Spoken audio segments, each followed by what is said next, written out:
ফেনী জেলার প্রাচীন ঐতিহ্যের মধ্যে অন্যতম রাজাঝির দিঘি, যা ঘিরে একসময় গোড়াপত্তন হয়েছিল ফেনী শহরের। জনশ্রুতি আছে ৫০০ বছর আগে ত্রিপুরার এক রাজা তার কন্যার অন্ধত্ব দূর করার জন্য এই দিঘি খনন করেন। তবে ক্রমাগত দখল ও দূষণে সৌন্দর্য হারাচ্ছে শহরের ইতিহাস ঐতিহ্যের নিদর্শন এই দিঘি। ফলে প্রায় ১০.৫ একর আয়তনের এই দিঘির বিষয়ে আগ্রহ হারাচ্ছে এই অঞ্চলের মানুষ।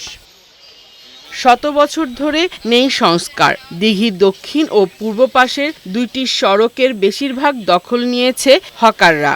গড়ে উঠেছে ৪ শতাধিক দোকান। ফেলা হচ্ছে ময়লা আবর্জনা, অযত্নে নষ্ট হচ্ছে গাছপালা।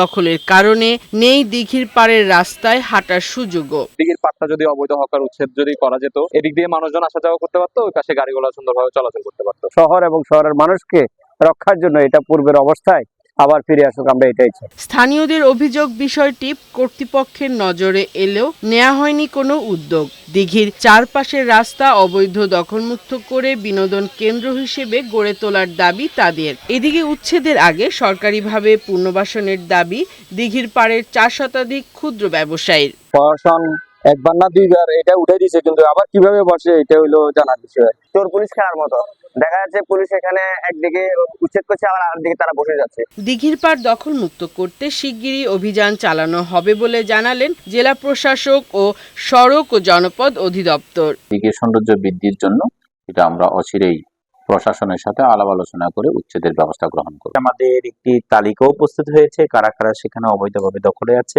এই বিষয়ে একটি সমন্বিত উদ্যোগ গ্রহণ করা হবে শীঘ্রই। রাজারঝিরির দিঘির সৌন্দর্য ফেরাতে দ্রুত পদক্ষেপ চায় ফেনীবাসী। ফারহানা শিমু, বৈশাখী সংবাদ।